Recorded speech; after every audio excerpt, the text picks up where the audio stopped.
Billionaire mocked Waitress in Arabic. She responded fluently and shocks everyone. What if I told you that sometimes the most powerful moments happen when we least expect them? At Romano's, a cozy Italian restaurant tucked away on Maple Street, the lunch rush was winding down on a quiet Tuesday afternoon. The warm scent of garlic bread filled the air, and soft jazz played in the background. Behind the counter, Maria wiped down tables with the same gentle care she'd shown for 15 years. Her graying hair was pulled back neatly, and despite her tired eyes, she greeted every customer with a genuine smile. At 62, Maria had learned that kindness was her greatest strength, even when others couldn't see past her simple uniform. She moved between tables with quiet dignity, carrying stories and memories that would surprise anyone who took the time to listen. But on this particular day, someone was about to learn that judging a book by its cover can lead to the most unexpected lessons. Where are you watching from today? Maria had worked at Romano's since her daughter Emma was just 7 years old. Back then, she'd taken the job to make ends meet after her husband passed away. What started as temporary work became a second home, and the regular customers became like family. Mrs. Henderson always ordered the same chicken parmesan, and young Tommy Chen stopped by every day after school for hot chocolate and homework help. Maria spoke to each of them in their comfort zones, switching between English, Spanish, and the Arabic she'd learned during her childhood in Lebanon. The restaurant's owner, Tony Romano, treated Maria like the backbone of his business. She wasn't just a waitress, she was the heart that kept the place warm and welcoming. Her daughter Emma, now 27 and working as a translator for the United Nations, often joked that her mother could run the State Department with her language skills and people sense. But Maria preferred the simple joy of serving others, finding purpose in small acts of kindness that brightened someone's day. On this Tuesday afternoon, the usual calm was interrupted when a sleek black car pulled up outside. 3 men in expensive suits walked in, their designer shoes clicking against the worn linoleum floor. The man in the center was clearly the leader, tall, commanding, with perfectly styled hair and a watch that probably cost more than Maria's annual salary. His companions flanked him like bodyguards, checking their phones and looking around the humble restaurant with barely concealed disdain. Maria approached their table with her usual warm smile, pulling out her notepad. "Good afternoon, gentlemen. Welcome to Romano's. Can I start you with something to drink?" Her voice carried the same gentle hospitality she offered everyone, regardless of their appearance or status. The wealthy man didn't look up from his phone. Instead, he turned to his companions and began speaking in rapid Arabic, his tone dismissive and cruel. "Look at this pathetic place. And this old woman probably doesn't even speak proper English. We shouldn't have stopped here." His friends chuckled, making equally harsh comments about the restaurant's simple decor and Maria's worn uniform. Maria stood quietly, her notepad ready, maintaining her professional composure. But something had shifted in her eyes. A spark of recognition and quiet strength that none of the men noticed. The billionaire, whose name was David Mansour, continued his Arabic commentary, growing bolder as he assumed no one could understand him. "This woman probably cleans toilets when she's not pretending to be a waitress. Look at those hands, rough as sandpaper. I bet she's never seen the inside of a real restaurant." His companions laughed louder, encouraged by their leader's arrogance. Maria's hands did indeed tell a story. Years of hard work, late nights studying English by lamplight while baby Emma slept, and countless hours of service with dignity intact. But they also told another story, one of a young woman who had once walked the halls of the American University of Beirut, speaking 3 languages fluently and dreaming of becoming a diplomat. Other customers began to notice the tension. Mrs. Henderson, sitting at her usual corner table, frowned at the loud, disrespectful laughter. Tommy Chen, now 16 and still a regular, looked up from his textbook with concern. The restaurant's warm atmosphere grew chilly as David's voice grew louder and more insulting. "We should probably order something cheap and leave quickly," David said in Arabic. "This place probably has rats in the kitchen, and I doubt this ignorant woman can even write down our order correctly." He finally looked up at Maria with cold, dismissive eyes. "We'll take 3 coffees, black. And make sure they're not as stale as everything else in this dump." Maria nodded politely, but those who knew her well could see the subtle change in her posture. Her shoulders straightened, and her grip on the notepad tightened slightly. For 15 years, she had faced difficult customers with grace, but something about this moment felt different. The respect she had carefully built in this small community, the dignity she had maintained through every hardship, seemed to hang in the balance.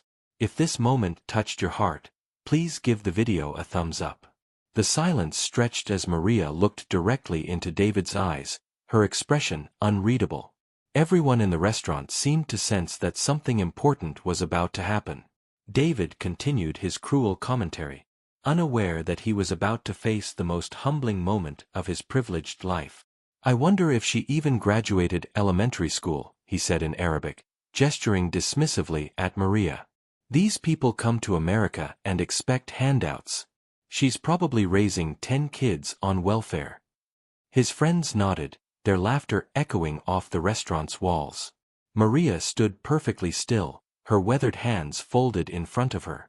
Inside, she felt the familiar ache of being underestimated, the pain that came with having her worth measured only by appearances.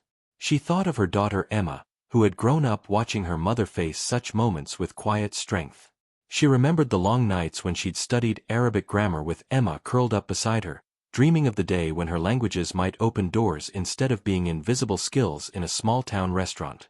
The other customers grew increasingly uncomfortable. Mrs. Henderson set down her fork, her face flushed with anger at the display of arrogance. Tony Romano emerged from the kitchen, sensing trouble, but Maria caught his eye and gave him a subtle shake of her head. This was her moment to handle. "You know," David continued in Arabic, now speaking directly about Maria as if she were furniture, "people like her are the reason our neighborhoods go downhill. No education, no class, no understanding of how real business works." He turned to his friends with a smirk. "Watch this, I bet I can get free dessert just by complaining about how long she's taking." But as David spoke, something extraordinary happened. Maria's expression began to change. The hurt in her eyes transformed into something else. Not anger, but a calm, dignified strength that seemed to fill the room. She took a deep breath, and when she spoke, her voice was steady and clear. She said in perfect, eloquent Arabic, her accent revealing educated origins. The effect was immediate and electric. David's face went completely white, his mouth falling open in shock. His companions stopped laughing abruptly, looking between Maria and their speechless leader. "Have you ever faced something like this? Let us know in the comments." The entire restaurant fell silent, waiting to see what would happen next. Maria continued speaking in Arabic, her voice growing stronger with each word. "I understood every single thing you said, Mr. Mansour. Every insult, every assumption, every cruel joke at my expense." Her Arabic was not just fluent, it was elegant, educated, carrying the sophisticated vocabulary of someone who had once studied literature and philosophy. David's shock turned to horror as the full weight of his humiliation sank in. Around the restaurant, other customers leaned forward, sensing they were witnessing something extraordinary. Even those who didn't understand Arabic could feel the power shift happening before their eyes. "You spoke of education," Maria continued, switching seamlessly between Arabic and English for the benefit of everyone listening. "I graduated summa cum laude from the American University of Beirut with degrees in international relations and linguistics. You mentioned handouts. I've worked 2 jobs for 15 years to put my daughter through college. She now works as a senior translator for the United Nations, speaking 6 languages fluently because I taught her that knowledge and respect are earned, not inherited." David's companions sank lower in their seats, their earlier arrogance replaced by mortified silence. The man who had commanded rooms full of business executives found himself speechless before a woman he had dismissed as worthless. Maria's voice remained calm, but her words carried the weight of decades of dignity preserved under pressure. "You assumed I was ignorant because of my work clothes and tired hands. But these hands have held my dying husband, raised a daughter who now helps world leaders communicate, and served thousands of meals with pride. They've written letters in 3 languages and wiped away tears in 4 different dialects." She paused, letting her words settle over the stunned silence. As for your coffee, Mr. Mansour, we serve it with respect here. Something I suspect you've never learned to give or receive. The transformation in the restaurant was palpable. Mrs. Henderson began to smile, her eyes bright with admiration. Tommy Chin looked up at Maria with newfound respect, and Tony Romano stepped forward with obvious pride in his employee. David finally found his voice, stammering, I didn't. How could I have known? If you've been enjoying this story, subscribe to our channel for more heartwarming tales. Maria's response would define not just this moment, but the lesson everyone would remember forever. Maria looked at David with eyes that held no anger, only the profound sadness of someone who had seen too much judgment in the world. You couldn't have known, Mr. Mansour, because you never bothered to look beyond your assumptions. But that's exactly the point. She pulled out a chair and sat down across from him, a gesture that somehow made her seem more powerful, not less. 30 years ago, I was engaged to a diplomat in Beirut. I spoke at international conferences and dreamed of changing the world through words. Then war came, I lost everything, and I came to America with nothing but hope and my languages. David's face had gone from shock to something resembling shame. His expensive suit suddenly seemed like a costume, and his earlier arrogance felt hollow and childish. I chose this work because it let me use my greatest gift, connecting with people. Every day, I meet someone new. Mrs. Henderson over there? She's a retired school principal who taught herself Spanish at 70 just to help immigrant children feel welcome. Tommy. He's learning Arabic because he wants to be a peace negotiator someday. Maria's voice grew warmer. This restaurant isn't just a place to eat, it's where stories intersect, where human beings remember they're all part of the same family. She stood up gracefully, smoothing her apron. Your coffee will be right out, Mr. Mansour. And it will be excellent, because that's how we do things here, with care, regardless of whether someone deserves it. David sat in stunned silence for a long moment. Finally he spoke, his voice barely above a whisper. Ma'am, I owe you an apology. A profound one.